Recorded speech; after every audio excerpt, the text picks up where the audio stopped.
հյուրերը տաղավարում են, իսկ դա նշանակում է հետաքրքիր զրույց ենք ունենալու, որովհետև վերջերս լրացավ մեր շատ սիրելի գրողներից մեկի Լևոն Բլբուլյանի ծննդյան 70-ամյակը եւ նոյեմբերի 10-ին Արամ Խաչատրյան մեծ համերգասրահում կայանալու է գրական երաժշտական երեկո, որում կարտացոլվեն Հոբելյարի գործունեության բոլոր ոլորտները՝ բանաստեղծություն, երգ, հումոր, թարգմանություն։ Այս ամենի մասին ավելի մանրամասն կխոսենք հենց Հոբելյարի Լևոն Բլբուլյանի հետ, բարի լույս, պարոն Բլբուլյան, եւ միջոցառման կազմակերպիչ Սամվել Հարոյանն է տաղավարում, բարի լույս։ Բարի լույս ձեզ։ Նախ շնորհավորում ենք Հոբելյանի կապակցությամբ, լավագույն մաղթանքներ, ստեղծագործական երկար տարիների կյանք ենք մաղթում ձեզ, եւ թերևս խոսենք տարիների միջով, հենց այս խորագիրն է գրում երեկոն, համերգ չասենք, ինչ է սպասվում այդ օրը հանդիսատեսին։ Գուցե այդ մասին ավելի Խնդրեմ, պարոն Հարոյան, թերևս դուք ասի, որտեղ ամենածանոթը հիմնավորապես պարոն Հարոյանն է։ Լևոն Բլբուլյանը բազմաժանր է,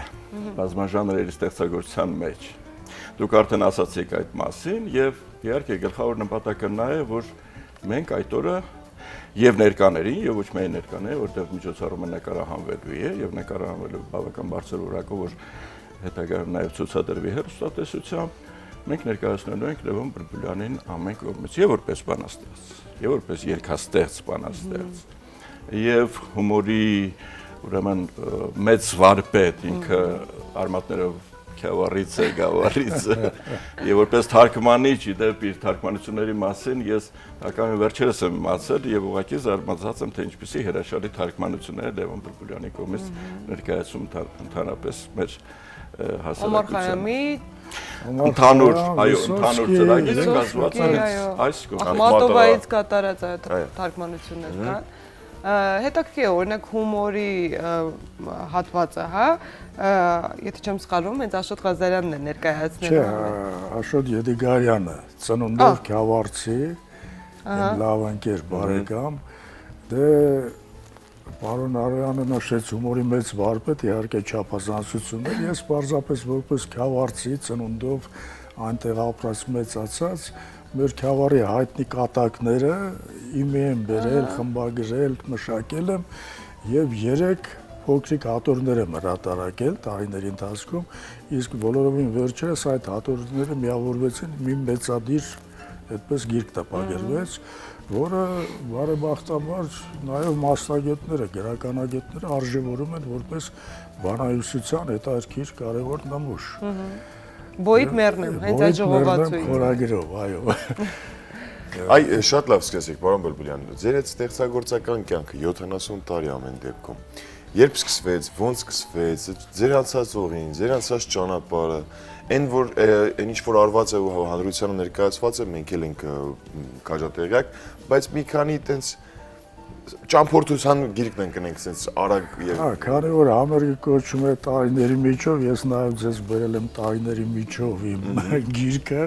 որը հենց ինչ-որ չափով հուշում է իմ անցած ճանապարհի մասին, այլ հասունացման այդ շրջանի էվոլյուցիայի մասին։ Դե ստեղծագործական կյանքը կարող եմ ասել հիմնականում սկսվել է 20 տարեկանից հետո, մինչև 20-ը դպրոցում փորձեր այդպես հրապուրանքներ եղել են գրականության հանդեպ, բայց մինչ գրականությունը ես շատ տարված էի սպորտով, պարապում էի մարմնամարզություն, նույնիսկ չեմպիոն եմ դարձել հանրապետական մրցումներում եւ այդպես սպորտի երազանք ունեի դեպի սպորտը, բայց հետո եկավ մի պահ, երբ գրականությունը այդպես իրեն արեց, մղվեց, հաղթեց։ Քանի տարեկան էիք։ 18-20 տարեկանում արդեն գրականությունը մուտք գործեց, չնայած հետո ընդունվեցի գյուղատնտեսական ինստիտուտ եւ իմ շրջապատում բոլորը զարմացան, սկսած իմ գրականության ուսուցչուց, բայց էլի գյուղինստիտուտում էլ գյուղատնտես թերթում անverջ պարբերաբար տպագրվում էին իմ գործերը եւ իմ դասախոսները հաճախ այնպես ինձ հեշտ նշանակում էին գնահատական, ասում են մեկա քոնը գրականությունն է լավ նշանակում են գնա։ Եվ այդպես կամաց հանրապետական մամուլ, Գարուն ամսագիր, գրական թերթ, որոնք շատ պատկառելի թերթեր ամսագրեր էին եւ այն ժամանակ եթե դու տպագրվում էիր Գարուն ամսագրում, ասենք գրական թերթում, արդեն դու նշանակում է որոշակի ճանապարհ ես հաղթարել եւ քեզ հետ կարելի է լուրջ վերաբերվել։ Այսօրվա պես չէր, որ ինչ ասես կարելի է գրել եւ ինչ ասես հրապարակել եւ 18 օրը խառնվում էր առաջ։ Չես ջոկում, որն է լավ, այսինքն մենք ջոկում ենք, բայց ամփորձ պատանիները, երիտասարդները երբեմն խառնում են լավն ու վատը այդ քաոսի մեջ։ Իսկ ժամանակակից գրականություն կարդում եք։ Ժամանակակից գրականություն կարդում եմ, հետևում եմ իհարկե եւ լավ նմուշներ կան, հետաքրքիր եւ զայրացնող, այսպես Միշտ լինում է եւ լավը եւ բայց վատը։ դրա մեջ չխորանանք, որովհետեւ այսօր այդ օրը չի։ Հաստատ ու առասարակ պետք է դրա մեջ խորանալ, զարյանալ, բարկանալ։ Բայց դուք է ժամանակի հետ քայլում եք ու հետաքրքիր է, հա, ինչ ավանդական հատկանիշներ եք պահպանել ձեր գրականության մեջ ու ինչ նոր միտումներ են նկատվում։ Ես առասարակ գրականության ավանդական, այդպես թևի ներկայացուցիչներն եմ, դասական ավանդական գրականության կողմնակից եմ, բայց ես սիրում եմ նաև, ասենք, այսպես կոչված սպիտակ բանաստեղծությունը, նորարարական դրսևորումները, եթե դրա մեջ իսկապես բան կա, տեսնում ես, հետաքրքիր շերտեր կան, հետաքրքիր դրսևորումներ կան եւ դու էլ ես հարստանում դրանք կարդալով։ Բայց կան նաև էլի կամակամա անցնում ես քննադատության հիմա, որովհետև կան երբեմն այսպես կոչված նորարարական դրսևորումներ, որոնցից գլուխ չես անում, ոչ դու ես գլուխ անում, ոչ տեսնում ես նույնիսկ լուրջ գրականագետները գլուխ չեն անում, բայց ոմանք թմկարում են իբր սա նորություն է, իբր սա առաջընթաց է, եթե նորություն է, առաջընթաց է, գոնե գրականագետները լուրջ պիտի հասկանան, գոնե լուրջ գրողները պիտի ըմբռնեն հասկանան, բայց էլի չխորանանք դրա մեջ, ես ուրախությամբ պետք է նշեմ, որ իմ գրչընկերների մեջ հրաշալի գրողներ կան եւ արձակագիրներ եւ բանաստեղծներ, որոնք լուրջ գրականություն են ստեղծում, ցավոք պարզապես քարոզչությունը այնքան էլ լավ չէ մեր գրողների հանդեպ եւ պատահական չէ, երբեմն փողոցներում երբ հարցնում են ինչ գրողներ եք ճանաչում, ասենք Սիլվա Կապտիկյանից, Ամուսայանից այս կողմ, կարծես թե չեն ասում, բայց կան գրողներ, որոնք ստեղծագործում են եւ իրենց նպաստն են բերում մեր գրականությանը։ Պիտի պարզապես ուշադիր լինել, ներկայացնել, քարոզել, որպեսզի նոր սերունդը իմանա, ճանաչի եւ կարդա։ Ինչ խնդիր պետք է լուծի գրողը իր բանաստեղծություններում, իր ստեղծագործություններում, որ նրան ճանաչեն, սիրեն։ Հիմնականում նաեւ արտաքին կյանքը, սոցիալական հարաբերություններն են, հա, արտացոլվում, իրենց դրսևորումն են գտնում։ Ես օրինակ կողմ չեմ, կա նաև այդպիսի գրականություն կա եւ պետք է այդպիսի գրականությունը, բայց իմ կարծիքով գրողը մանավանդ բանաստեղծը հատկապես պիտի մարդկանց սրտի հետ խոսի, հույզերից խոսի, ապրումներից խոսի, կյանքի այդպես կարևոր դրսևորումներից, պիտի նրա ստեղծագործության մեջ ընթերցողը տեսնի, գտնի նաև իրեն, եւ եթե գտնում է իրեն, նշանակում է գրողը հասավ իր նպատակին։ Եթե ասենք տխուր վիճակում ինչ որ ընթերցող կարդում է քո որևէ բանաստեղծությունը հոգեկից է գտնում, զրուցակից է գտնում, նշանակում է դու հասար քո նպատակին։ Եվ ես մի այդպես դեվիզ ունեմ, որ գրողը, արվեստագետը նախ եւ առաջ պիտի զրուցակից լինի։ Զրուցակից եւ ինքը իր հետ եւ ընթերցողի հետ։ Եվ եթե զրույցը ստացվեց, նշանակում է նա պետք է։ Իսկ այս երեկոյից հա խոսենք, նման զրույց տեղի է ունենալու, այսինքն դուք լինելու եք բեմում, կարդալու եք ձեր ստեղծագործություններից որևէ մեկ, թե դա անակնկալ։ Փորձել ենք այնպես կառուցել ընդհանրապես միջոցառումը, որ ինքը անմիջական շփում լինի։ Այո։ Իհարկե Լևոն Բուլբուլյանի ստեղծագործություններից ելնելով եւ նրա այս հիմնական Հարկախոսին, այո, հասցնելու, խոսքը հասցնելու առումով, որովհետև բանաստեղծը գրողը ինքը պետք է ընդհանրապես կյանքը նաև ճանաչելի դարձնի իր ստեղծագործություններով։ Երեկոն կառուցված է հենց այդ հիմքի վրա, այդ հենքի վրա։ Եվ բնականաբար Լևոն Բուլբուլյանը պետք է լինի դահլիճում ու դահլիճում իր այս ստեղծագործությունները ներկայացնելով եւ երգերը, եւ թարգմանությունները, եւ առանձին բանաստեղծություններ, կլինեն նաեւ շատ անակնկալներ, այնպիսի անակնկալներ, որոնցից մի քանիսը նույնիսկ ինձ համար էլ անակնկալ է, չնայած մենք բացի ստեղծագործական շփումները Լևոն Բուլբուլյանի հետ նաեւ անձնական մտերմություն ունենք, բայց որոշ շրջանակներով, որոշ նոր կողմերով, այո, Լևոն Բուլբուլյանը այս ընթացքում ինձ համար առավել ճանաչելի Մեր եթերից կարող եք։ Առավել ճանաչելի դարձավ, ճիշտ ասած, իրեն ճանաչում են, ես մի քանի անուններ ասեմ մեր սիրված երգաստեղծ բանաստեղծների, Լյուդվիգ Դուրյան, գիտեք, Աշոտ Գրաշի, Գարիկ Բանդուրյան, Վան Հարությունյան, Արամայի Սահակյան եւ միգուցե այս համաստեղության մեջ Լևոն Բուլբուլյանը նույնպես այս համաստեղության մեջ, որը նման հրաշալի շատ երգեր ունի,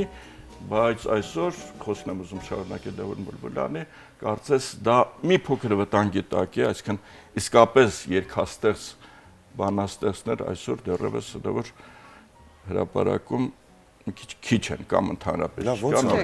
Պարզապես այսօր ով չի ալարում երգի տեքստը գրում, կծմծելով իրար Եվ դրանք ընդունվում են ու հնչում են, դա է ցավալի, պարզապես ցավալի է։ Լսում ես ուղղակի ամաչում ես, լսում ես զայրանում ես, ոնց կարելի է ամեն մի տեքստ, երբ զգում ես ասելիք չկա կամ պրիմիտիվ, այսպես մակերեսային բան ու իսկույն անել ասպարես։ Ես կարծում եմ, պարոն Բուլբուլյան, ժամանակին կային մարդիկ, որոնք որ հետևում էին այդ ամեն ինչին, ապրում ենք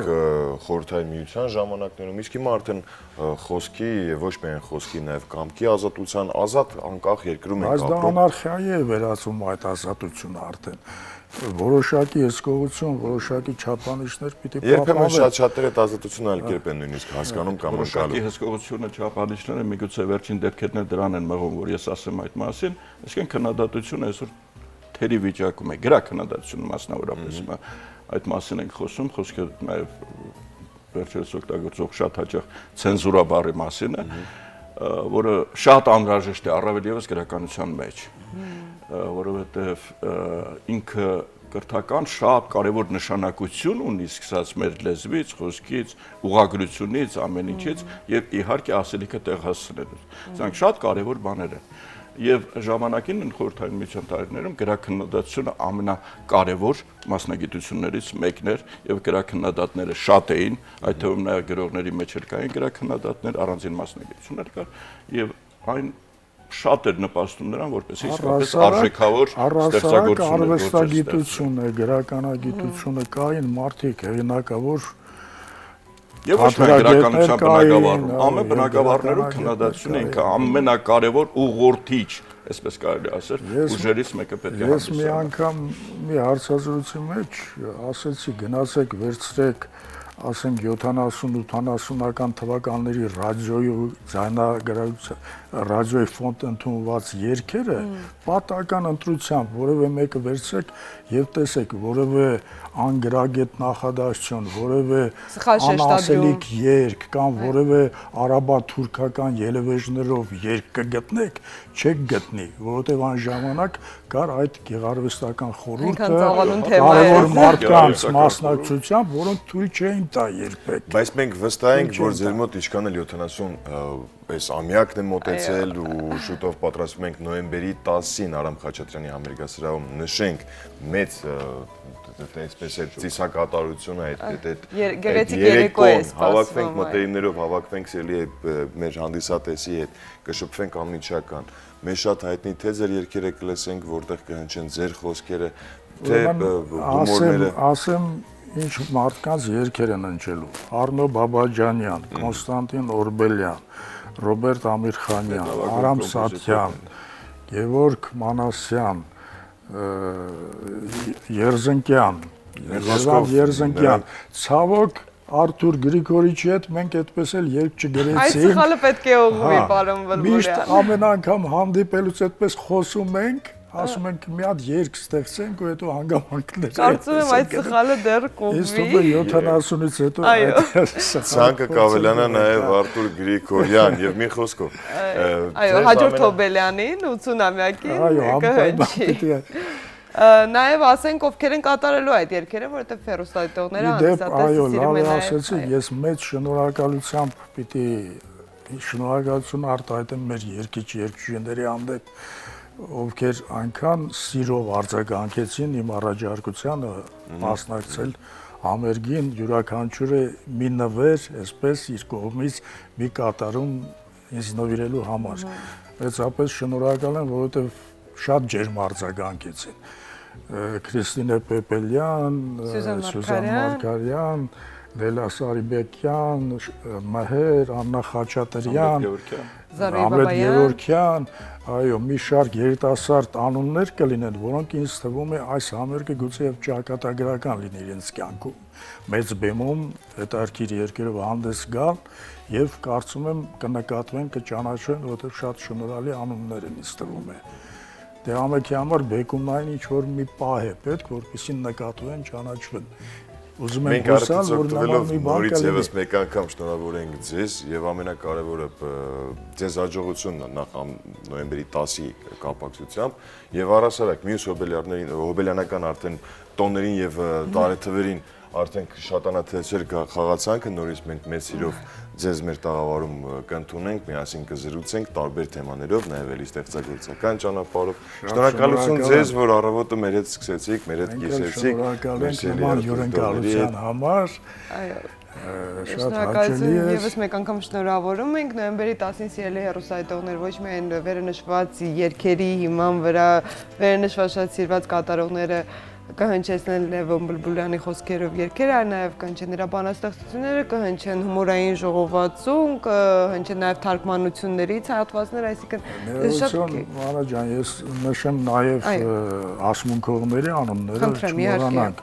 Սամվել Բաղանյան, Հանրապետության վաստակավոր արտիստ, կինոյի, թատրոնի սիրված դերասան, որը ներկայացնելու է եւ թարգմանություններ եւ իր ընտրությամբ բանաստեղծությունների փոնջ, Գահանե Սամվելյանը, ով հայ գրողների լավագույն բարեկամն է եւ այն քիչ ասմունքողներից, որ միշտ նախընտրում է նաեւ ժամանակակից պոետներին։ Թե չկան ասմունքողներ, ասենք միայն դասական, միայն անցյալ արդեն գրողներին շատ արժանավոր, բայց մոռանում են ժամանակակից գրողներին։ Եվ ռեժիսորին Լևոն Իվանյանին նշենք եւ նշենք նաեւ Մեսրոպ Մաշտոցյան խոսքի մշակույթի կենտրոնի սաներին Նադիա Անտոնյանի ղեկավարությամբ, որոնք գեղեցիկ մի կոմպոզիցիա են պատրաստել։ Բոլորին անխտիր շնորհակալ եմ, որովհետև բոլորը պատրաստակամորեն ուզեցին ինձ շնորհավորել։ Շնորհակալություն բոլորին, նաև շնորհակալություն նրանց, ում որ չհասցրեցինք մեր տաղավարից։ Ամեն դեպքում խոստանում է լինել շատ գեղեցիկ երեկո, բայց չթողնեք, իսկ մենք շարժվում ենք առաջ ու լսում Գործուջան։